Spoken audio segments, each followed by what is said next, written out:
Welcome back, and now for the news in detail. We start with Amnesty International, which says 106 people are believed to have been killed during protests in Iran. The protests erupted last week after a hike in petroleum prices. In a report, the rights body says the real death toll may be higher, with some reports suggesting as many as 200 deaths.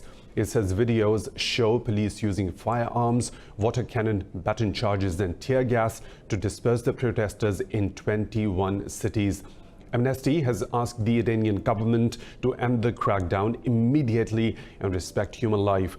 The Iranian government says the internet will be restored in different parts of the country once its abuse stops. Meanwhile, Iranian state media reports thousands have held pro-government rallies against rioting and vandalism.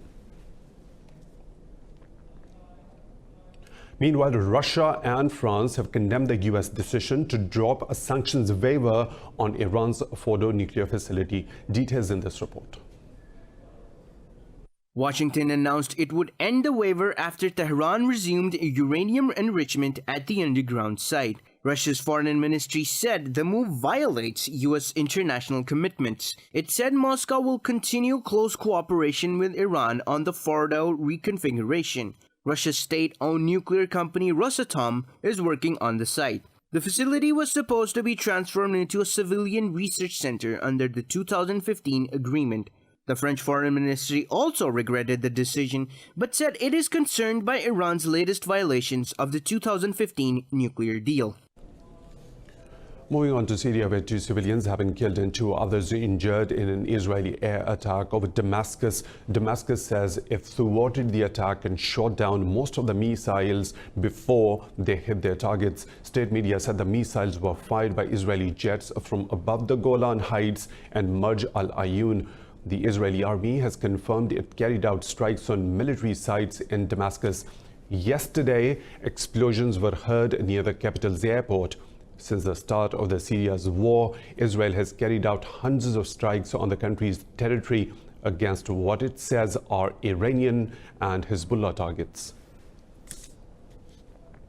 Yemen's Houthi rebels have released 2 South Korean ships and a Saudi flag tug seized in the southern Red Sea. In a statement, Seoul's foreign ministry confirmed 16 crew members have also been released. On Monday, rebels seized the ships a few miles off Sana's Uqban Island. Earlier, the Kingdom of Saudi Arabia opened a channel with the rebels to end the 4-year conflict. Houthi rebels have been fighting the government for years in a war that have pushed the country to the brink of famine.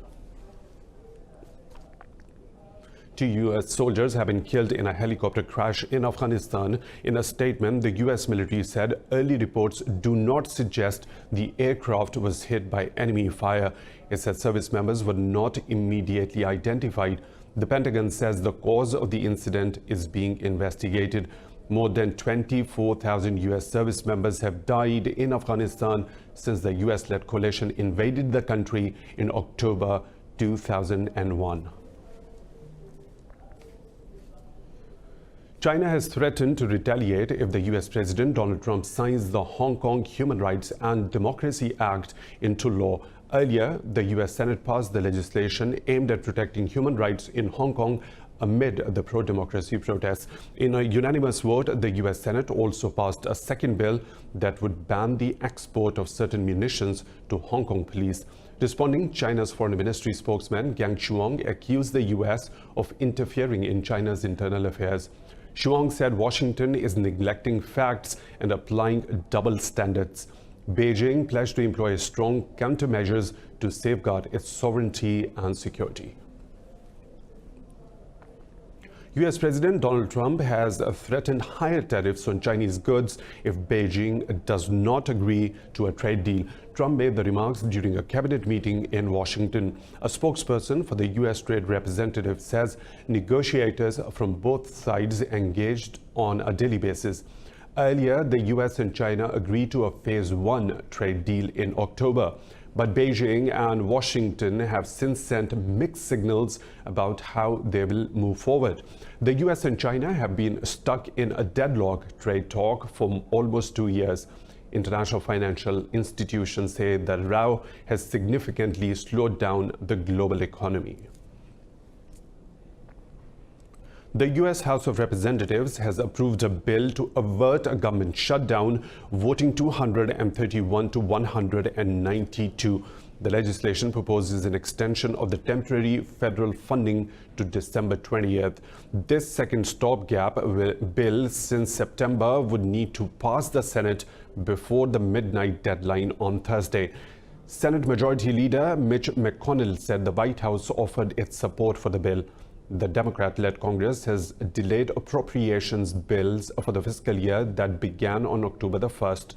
U.S. President Donald Trump's insistence on building the U.S.-Mexico wall fueled disagreements that led to a 35-day government shutdown last year.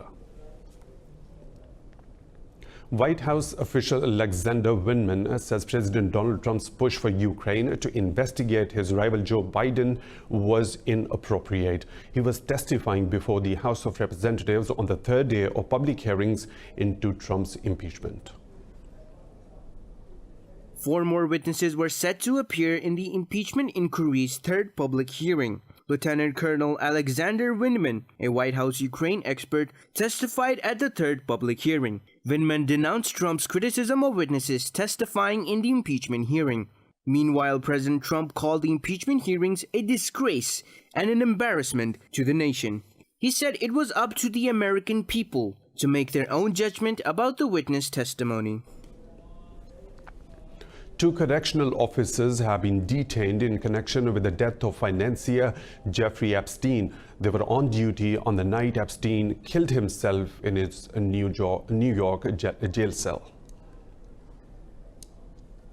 The guards have been arrested on federal charges, accusing them of failing to check on Jeffrey Epstein. The 66-year-old finance manager was found unresponsive in his cell in August at the Metropolitan Correctional Center in New York. An autopsy concluded that Epstein had hanged himself. Epstein's brothers and lawyers have expressed doubts about the medical examiner's conclusion. The suicide came a month after he was arrested and charged with trafficking dozens of underage girls. An Algerian court has jailed 4 protesters for 18 months for disrupting a candidate's campaign. The judgment comes a week after a series of other prison sentences were handed down to protesters who raised flags with Berber symbols. Several opposition leaders have also been held during the protests and charged with damaging army morale. On Monday, the court sentenced 4 people involved in Sunday protests in the western city of Damascus, where Ali Benflis was campaigning. Algeria's authorities are trying to quell a protest movement that erupted in February, demanding the removal of the country's ruling hierarchy. The army has pushed for next month's election as a means to end the protests and restore normalcy.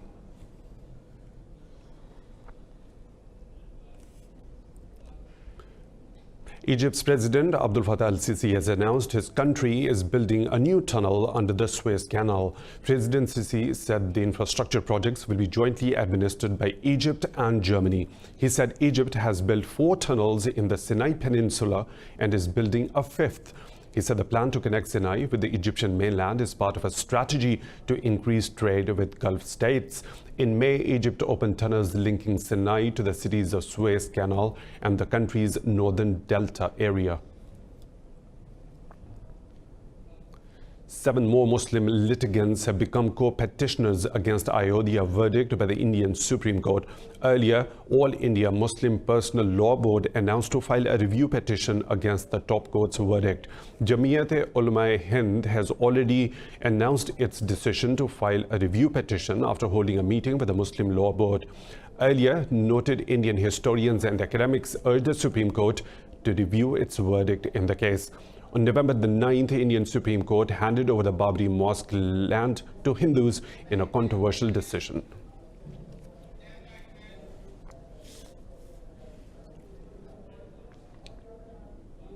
Armed conflicts in Burkina Faso and neighboring countries have forced thousands of people to flee from their homes. The United Nations World Food Programme is warning of an escalating humanitarian crisis in the region. Details in this report. Wedged between Mali, Niger and Benin, Burkina Faso has been embroiled in violence since 2016.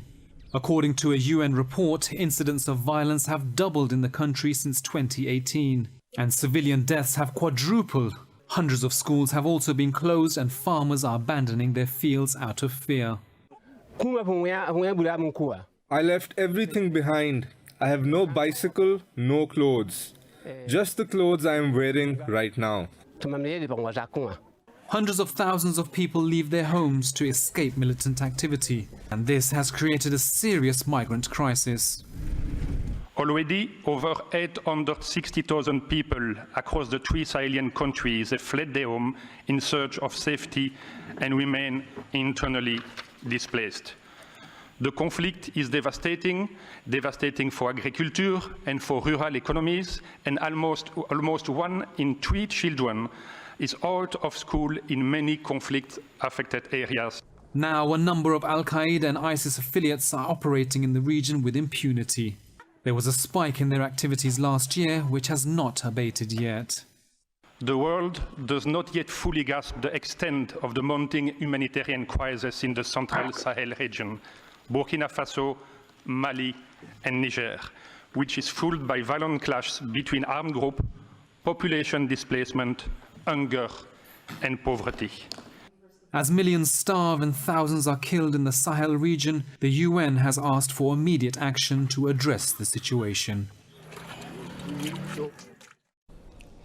The global media coverage of the signs of the climate change is painting a bleak picture of our future on the planet. Today, the Earth is plagued by problems ranging from rising temperatures to plastic waste and a major loss of biodiversity.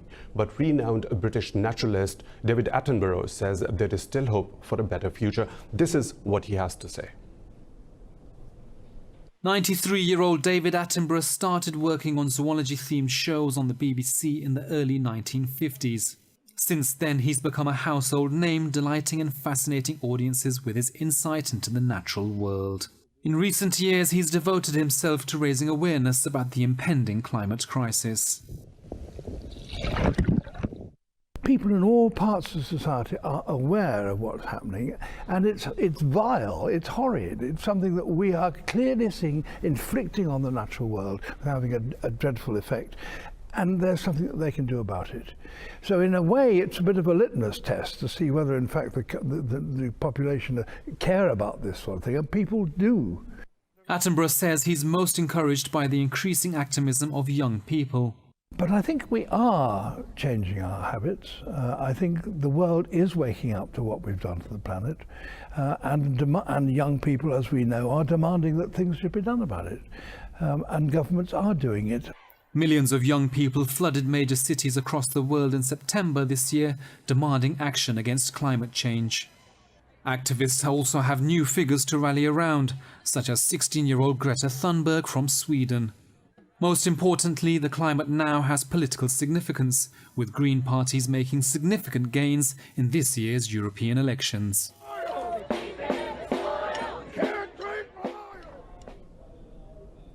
More stories to follow, but right after a short break, stay tuned with Indus.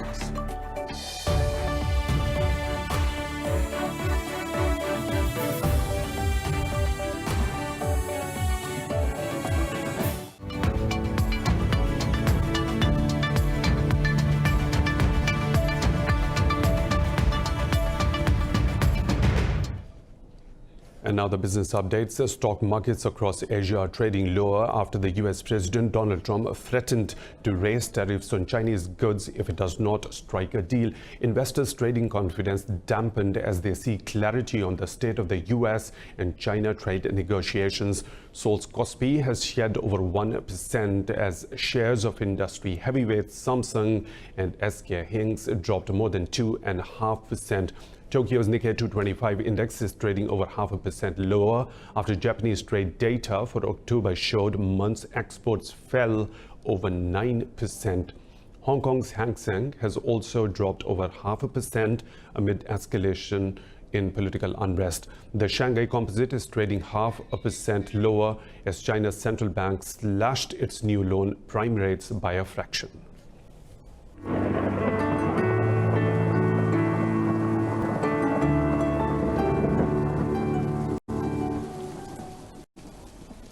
And now the weather situation from around the globe.